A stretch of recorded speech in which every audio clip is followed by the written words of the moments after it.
10, starting in verse 16 today. I don't know if you knew this yet, but it is hurricane season, okay? All right, so how many of you have already gotten a hurricane prepared package? You got it ready to go? Okay, we're in trouble. We got 3 people that are ready. Okay, all right. So how many of you, you're one of those that's like, okay, I don't have it yet, but as soon as I hear there's a little rumbling in the Atlantic, I am grabbing literally the entire shelf of bread and milk just in case. How many of you go as soon as there might be an inkling? You're on it. Still, we're in trouble. We got like 2 more people. Okay, so for the rest of us, you might be like me when it's like, oh, hey, it's raining. I better go and do something here. It's not. Was that the power flickering? And so we all have different attitudes about this. But one thing that I've thought about a lot since moving to Florida is, I'm just so thankful that I live in the year 2019 in regards of this, is that could you imagine being 100, 200 years ago and a storm comes up and you don't know if it's a thunderstorm or a Cat 5 hurricane on the horizon. Like, you might have a little bit of inkling like this is a serious one, but in reality you don't know, the difference between a tropical storm and the worst hurricane ever, right, when it hits. So therefore it's good to know things in advance. Even if it's bad news, even if the doctor comes in one day and says that you have cancer, it's better to know that than to just be blissfully ignorant. I mean, you can be blissfully ignorant for so long, but eventually when a hurricane's coming, that doesn't really turn out well. So in a similar way today, Jesus, what we started with last week, as Jesus gathered around his 12 apostles, and he is about ready to send them out, but he gives this one final pep talk to them. And this, he does say, persecution will come. They needed to know this. This was important, right? We don't want to deal with that. We don't want to think about it. We don't want to have to say, well, you just cross our fingers and hope that nothing happens. But he's saying, no, persecution will come. And here today, as my job as your shepherd, as your pastor, to remind you that persecution will come. It's coming, and it will come even greater. And so we're going to look at exactly what Jesus told his apostles to do. There's 5 different commands in this passage, and so we're going to go through all these 5 commands. And so just to put your mind at ease, and that's a lot more points than I normally have, but they go quick. All right? So when you saw the 5 fill in the blanks, you said, uh-oh, we're in trouble, but they'll go quick, I promise. All right, so let's go ahead and open up our Bible to Matthew chapter 10, starting in verse 16. Starts out by saying, "Behold, I am sending you out as sheep in the midst of wolves." Stop right there. First of all, as I always make mention when it says behold, Jesus is saying pay attention.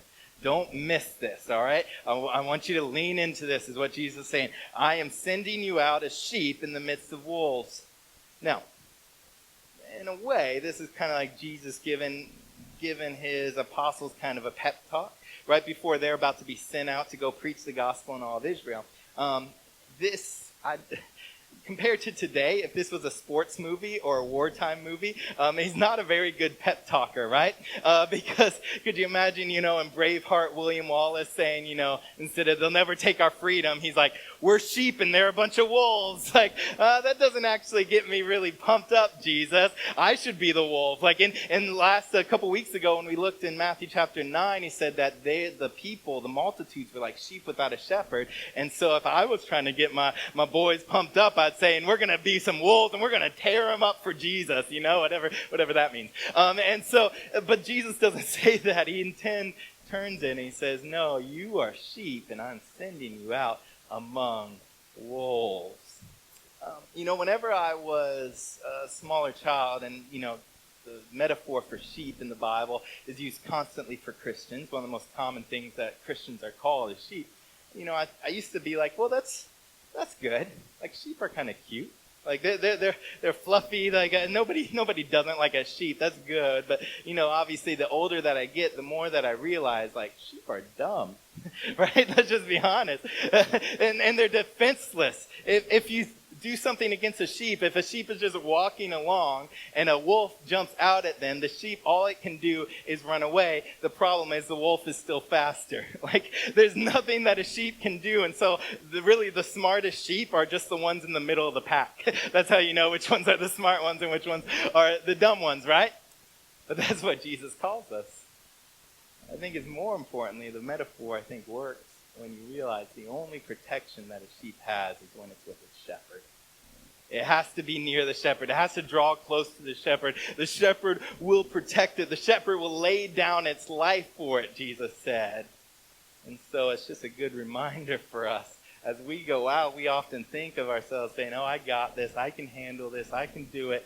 But no. You're just a little sheep wandering off by himself. We need to stay near to the shepherd. And so he says, behold, I am sending you out like sheep in the midst of wolves. And then to go on, we reach our first point, our first fill in the blank in our bulletin, which is to be wise. The first thing that he tells his apostles is to be wise. Be wise is the first fill in the blank there. Keep reading in verse 16. So it says, so be wise as serpents. Be wise as serpents. Once again, Jesus is giving a pep talk. It's getting kind of weird, right? At no point, if I go back into the youth and teach the youth on Wednesday night, I'm not ever going to say, guys, I want you to be more snake-like. Like, that's really what you want to try to emulate. Just act like a snake as much as you can. No? But what Jesus is doing here is one, that snakes were always seen as wise animals. Even I was reading this week that ancient Egyptian hieroglyphics, the symbol for wisdom is a snake. And now, if you actually look at it, snakes aren't actually particularly any smarter than any other animal or most of the other animals. Well, they have an amazing ability for self-preservation. They seem wise because they're not the ones to go just perch up. You don't just always see snakes, right? You most of us, thankfully, probably don't realize just how many snakes there are around our house, which I'm thankful I don't want to know. But they have this ability to stay hidden. They have this ability to not cause a commotion, to not attack unless you really start to back them into a corner. Oftentimes, especially in this time period, whenever snakes were often would lay with sticks because they were out in the wilderness and they were just casually laying there with the sticks, so you wouldn't even know that there was a snake there unless you bent down and tried to pick up like a snick like Paul did on the island and he was bit by it. And so snakes were always just seen as animals that were crafty, shrewd, is some of what your Bibles might say. Even more so, though, that word be wise. In the Greek language, it comes from the word where we get our diaphragm, and the word really means to whatever is inside of you, act that out. Whatever's inside of you. And Jesus is already saying, I'm giving you authority right now. I'm passing this along. You have faith in me. So whatever inside of you, act that out. That's how you know how to act, is when we act what's already inside of us. So the first thing he says is to be wise. The next command that he says, still in verse 16, is to be innocent. To be innocent. So he says, be wise as serpents and innocent as doves. All right, so this sounds a little bit more like a normal Jesus speech, right? Now that we got, okay, I got it. Be pure, as innocent, as just everything about a dove. That sounds a little bit more like Jesus, because the doves were always a symbol of purity in the Bible. If you did not have a lamb, if you were too poor to afford a lamb to sacrifice, you'd go get 2 turtle doves. They were a symbol of purity, and that's what he's saying here. That word innocent, though, in the ESV and pure in some of the other translations, that word, it means to be untainted by anything from the outside.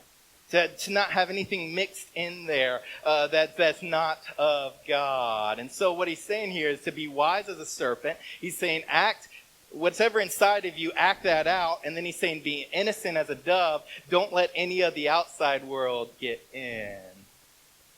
Oftentimes it's hard in our nature and in our country and in 2019 Oftentimes we go out and we end up reflecting more of the culture back to God than we do God to the culture.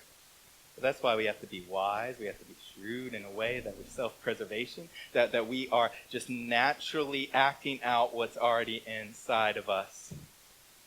Let's keep moving on here. The third point, I told you they go fast.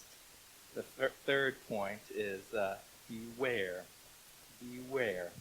Verse 17 now says, beware of men, for they will deliver you over to courts and flog you in the synagogue. And you will be dragged before governors and kings for my sake, to bear witness before them and the Gentiles.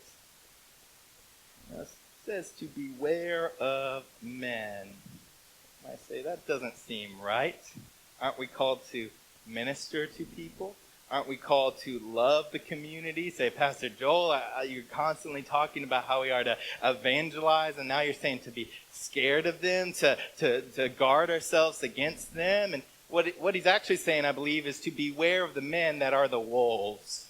And to be cautious, to be wise. We're supposed to go out and minister, but we're never supposed to just turn our brains off here. And furthermore,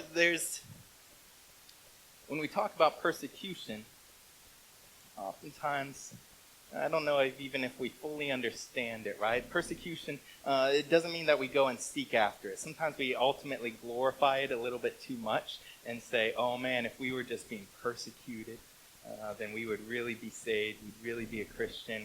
But Scripture never commands us to chase after that persecution. He never commands us to chase after suffering. He commands us to endure it when it happens. And so he's saying, beware of it. You don't even, when you see those men that are coming after you, then don't be dumb. Just to be able to be self-preservating. It says, for they will deliver you to the courts. One, that's the government. And then it says, flog you in the synagogues. Synagogues, once again, were the churches of that day, more or less. And it's interesting that they're going to flog you at the churches. That flogging, what it was, is that they would get a stump there, and they would chain you up, so you weren't really like sitting, but you weren't standing either. You just kind of bent over, and then they would whip you 10 times across your chest, and then 29 times across your back, because if they did it any more than that, it could be called illegal, because 40 or more could kill somebody. And so they would bring a heretic in. They'd bring somebody in that they did not agree with, a Christian, and they would beat them and say, and this is coming for you. And what we know from the few apostles that we know their story, it happened to pretty much all of them, the stories that we know. Jesus was preparing them in advance for it. And he says, you will be flogged in the synagogues, and you will be dragged before the governors and the kings for my sake. But then notice, to bear witness before them and the Gentiles. He shares the purpose of all of this. So you're going to be dragged in, taken into the courts, taken into the Supreme Court, taken in front of the rulers, and the purpose of it is to be my witness in it. At the end of the book of Acts, Paul is before King Agrippa. And in typical Paul fashion, they ask him to come in and give a defense for himself. And he starts giving a defense for himself, which was a good defense. But then he just naturally wraps it into the gospel. And he starts preaching the gospel to King Agrippa. And King Agrippa's like, do you think that you're going to persuade me to be a Christian this quick, Paul? That's what the mission is. That's what we are called to do. He says, even when we are taken before the kings, even before the governors and everything like that, then we're still just going to preach the gospel because you can't stop us. And that's what he's saying here. And so he says, and actually that word, it's interesting, that word testimony or bear witness before them. It's the word where we get the word martyr from, martus. Interestingly enough, it shows exactly what we're called to do and we're called to be. Verse 19, this brings us now to our next point, which is to be confident. Be confident. Verse 19, when they deliver you, do not be anxious how you are to speak or what you are to say, for what you are to say will be given to you in that hour. For it is not you who speak, but the Spirit of your Father speaking through you. So the command actually is do not be anxious. I shortened it to be consistent, because that's just what pastors do. They have to be consistent in their points. To be confident. Oftentimes, even today, this is applicable for us today. One of the things that I hear most often for people when they say, well, I can't share my faith, they say, because I don't know what to say. What if they ask me a question and I'm just not sure exactly what I'm supposed to do, what I'm supposed to say? Well, the answer is right here, isn't it? He says, don't be anxious, don't be worried about what you're going to say, because it's not you that's saying it. It's the Father that's speaking through you. You will have the words to say whenever that time arises. And that's true even for us for witnessing. I remember about a year ago or so, I went to a grocery store with my two boys, and all I had to do was get bug spray.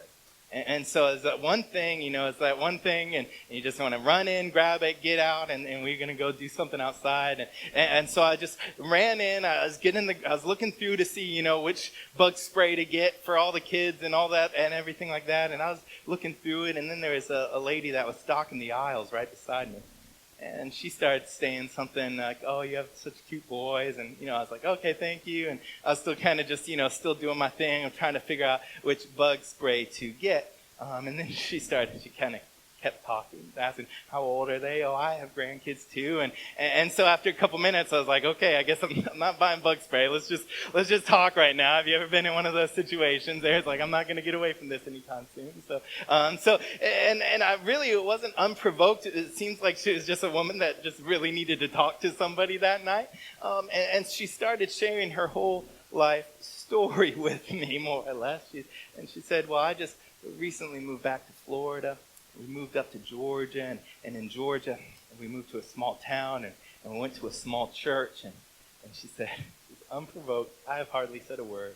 She said, you wouldn't believe those Christians up there. She's like, they were so hateful. They were so bigoted. They made me feel like I was less than a human. Now, once again, I have not shared anything about my story yet. Just smiling and nodding.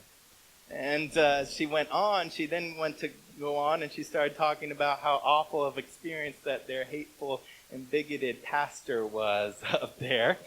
She said, I can't believe, this pastor, they came out to my house and they told us all these things that we were wrong and that we needed to repent from all this stuff. And they were just so hateful and so bigoted. And very quickly I learned that either her or her daughter or both, I don't know, but we're part of the LGBTQ community. And she was reacting against that. Now, I've been through classes, I've read books. Nothing in that, all my experience has properly advised me what to do when a lady stocking shelves on aisle 12 of the grocery store brings up her life story like that. So the whole time I'm just praying, God, give me the words to say. Let me show her how much she's loved by you, that you want to have a relationship with her on your terms, God, but let me just, give me the words to say. So the first thing I said was, oh, I am a Christian. And you saw her eyes kind of get wider. And then I said, I am a pastor. And her eyes got really wide in that moment. She was like, uh-oh, she started backtracking, saying, well, I'm sorry, I didn't mean to say that you're like that. And she started to backtrack there, but I said, let me just say, first of all, I'm sorry. I'm sorry that you felt hurt. I'm sorry that you felt unloved. I'm sorry that you feel this way. And that started to tear down those walls. It wasn't too long before that, though, that she asked, she's like, well, what pastor, what church are you pastor at? And we were talking about that, and she said, are you a welcoming church? And I know that that's a metaphor for, are you accepting of all different lifestyles? And for me, though, I just smile and say, we welcome everybody. Like I knew exactly what she meant, but I say no, we welcome everybody. I was like, if you come, you're gonna get a smile, you're gonna get a hug, you're gonna get coffee. Like we'll welcome everybody. She's like, no. Do you welcome everybody? It's like, yeah. She's like, no. Are you gay friendly? And do you think that gay is a sin? And then at that moment, I was able to unpack the gospel for her and say, yes, I do, but I'm also a sinner. And the point isn't that we're sinners. Yes, that's the fault. But the point is that Jesus Christ came to save sinners. And I was able just to explain to her that we are all sinners and that we all need saving and that Jesus Christ died on the cross for her and that if she believes in him and repents of her sin, that she can have a relationship too. You know, in those moments, it's hard to know what to say. But I think God will give us the right words to say. I ended up more or less stalking her later on, you know, for the next 3 or 4 weeks. My wife and I would come in and we'd look through all the aisles to see where she was at, just to say hello, just to show her that there were some Christians that loved her, that cared about her. And so for us, it's not an excuse to say that I don't know what to say, because we know that God will give us those words if we actually truly believe in him. Let's keep going on here.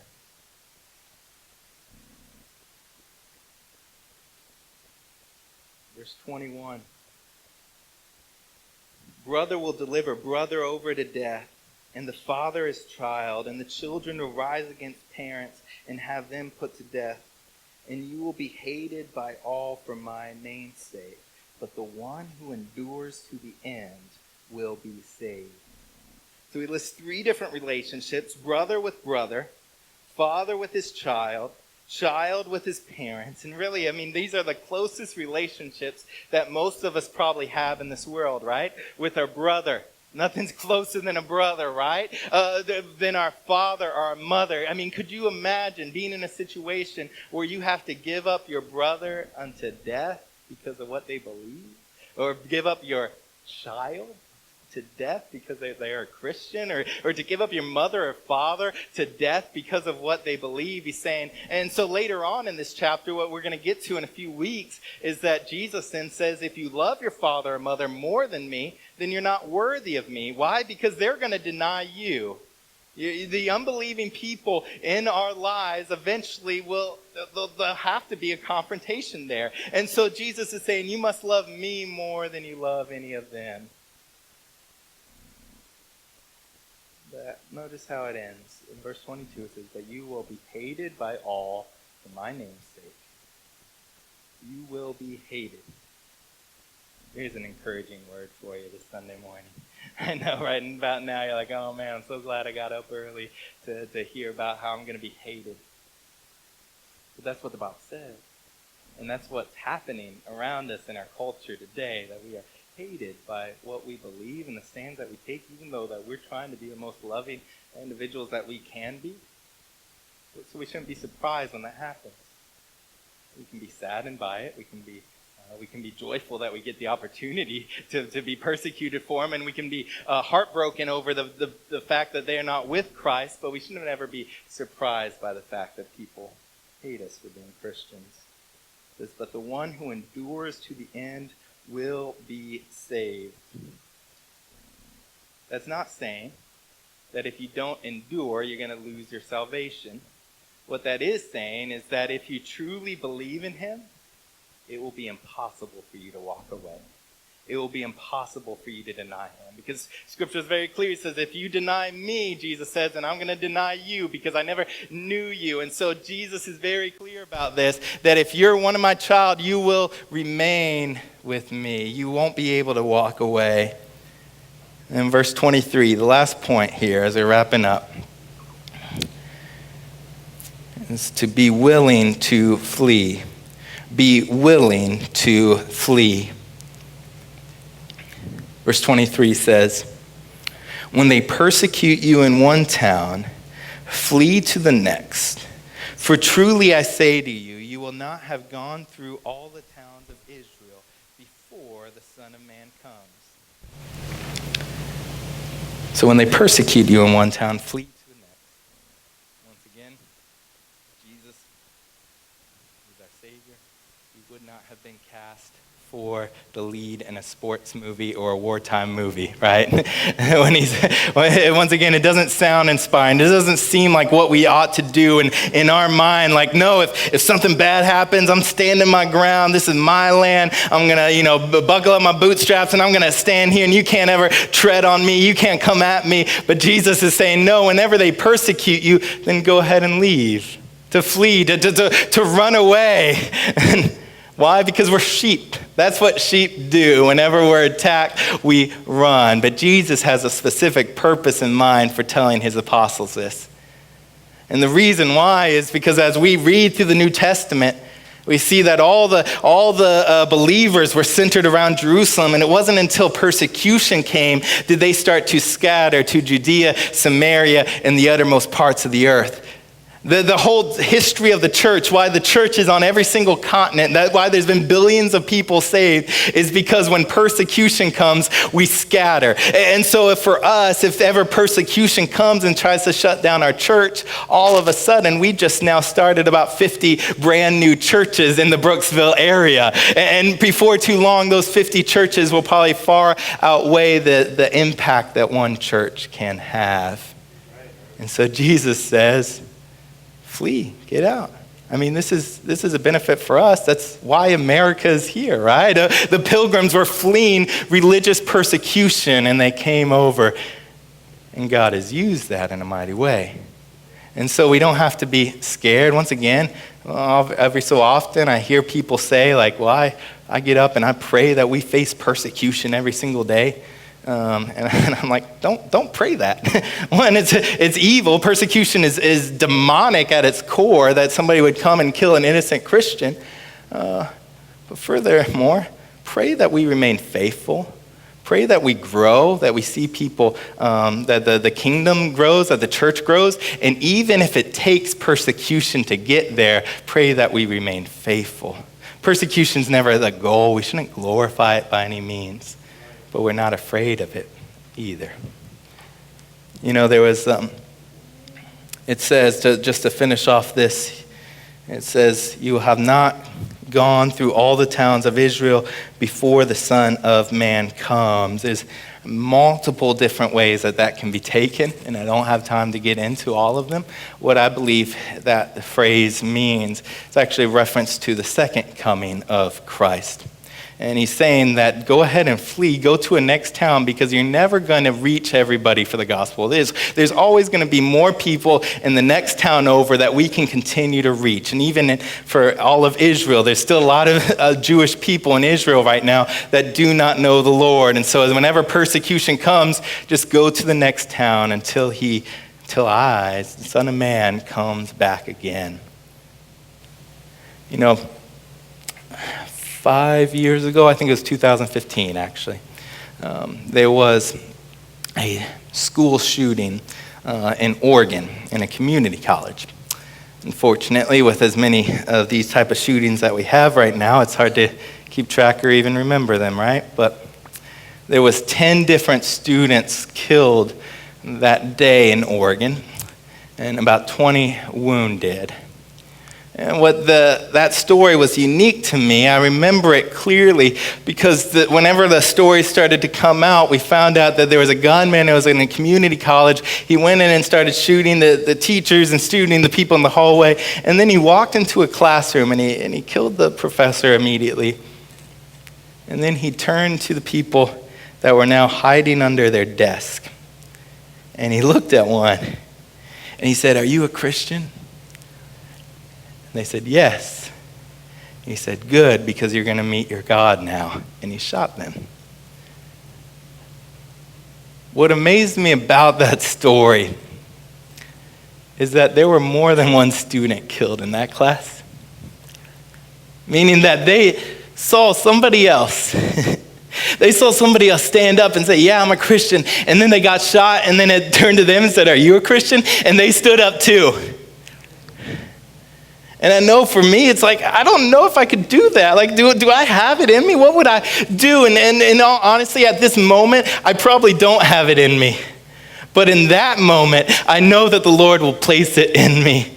because it's no longer me, it's Christ in me. And we might say, but why would they even do that? Wouldn't it be better just to lie and say, no, I'm not a Christian, and then they can go on and they can live a happy life and they can go back and see their kids again and they can glorify God the rest of their life? What's the big deal about that one moment?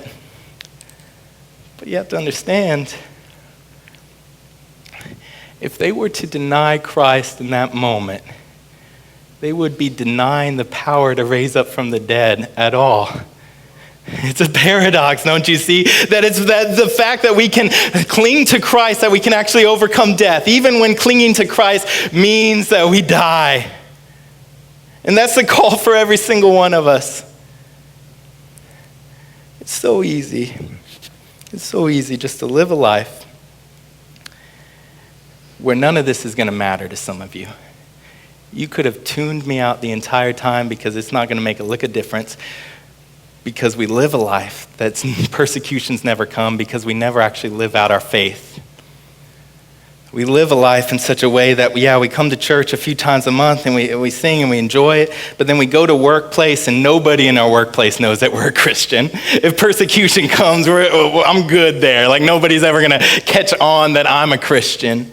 When we go to our neighbors, we don't know our neighbors. They don't know that we're believers. All that they've seen is us getting angry at them because they cut their grass incorrectly. And then surely if persecution ever comes, then they're never going to come after me. Persecution only is pertinent to us that are actually living out our faith in a practical way, living out a way that the whole world can see it. And I know that this is like a heavy topic.